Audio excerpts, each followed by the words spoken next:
আসসালামু আলাইকুম। দেশ ও দেশের বাহির থেকে যারা আমাদের এই মাছের ভিডিওটি দেখছেন সবারই জানাই অসংখ্য ধন্যবাদ। আজকে একটি নতুন মাছের ভিডিও নিয়ে আপনাদের সামনে হাজির হলাম। এগুলো শিং মাছের পোনা, দেশি শিং মাছের পোনা।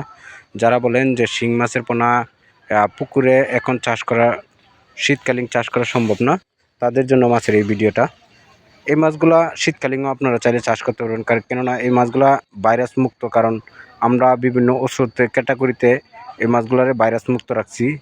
এই জন্য এই মাছগুলো আপনারা চাইলে শীতকালীনও চাষ করতে পারবেন। তো এই মাছগুলো যদি আপনারা চাষ করতে চান অবশ্যই আমাদের সাথে যোগাযোগ করবেন।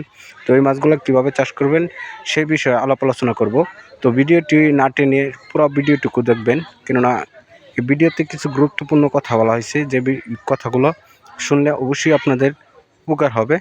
দেখেন শিং মাছের পোনা, এই মাছগুলো আপনারা যদি আপনাদের পুকুরে চাষ করতে চান অবশ্যই আপনাদের একটা ভালো একটা পুকুর নির্বাচন করতে হবে, যে পুকুরে রৌদ্র লাগে সবসময়। এইরকম একটা পুকুর আপনাদেরকে নির্বাচন করতে হবে। তো পুকুরে এরকম একটা পুকুর নির্বাচন করে পুকুরটা ভালোভাবে রেডি করবেন। ভালোভাবে রেডি করার পরে পানি ঢুকাইয়া তারপরে আপনারা করবেন যে প্রতি শতাংশে মাছগুলো ছাড়বেন। আপনারা 800 থেকে 1000 পিস আপনারা অনায়াসে চাষ করতে পারবেন। এই মাছগুলো 800 থেকে 1000 পিস যদি চাষ করেন, তো এই মাছগুলো যদি আপনারা 5% খাবার তার মাছের ওজন থেকে 5% খাবার আপনারা মাছকে দেন, তাহলে এই মাছগুলো অনায়াসে 4 থেকে 5 মাসে এই মাছটা 17 থেকে 18টা কেজি আসবে। তো 17 থেকে 18টা কেজি আসলে আপনারা জানেন যে এই মাছগুলা বাজারে একটা ভালো একটা চাহিদা এবং ভালো একটা মূল্য পাওয়া যায়।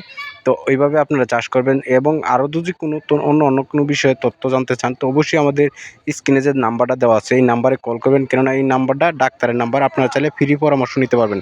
আসসালামু আলাইকুম।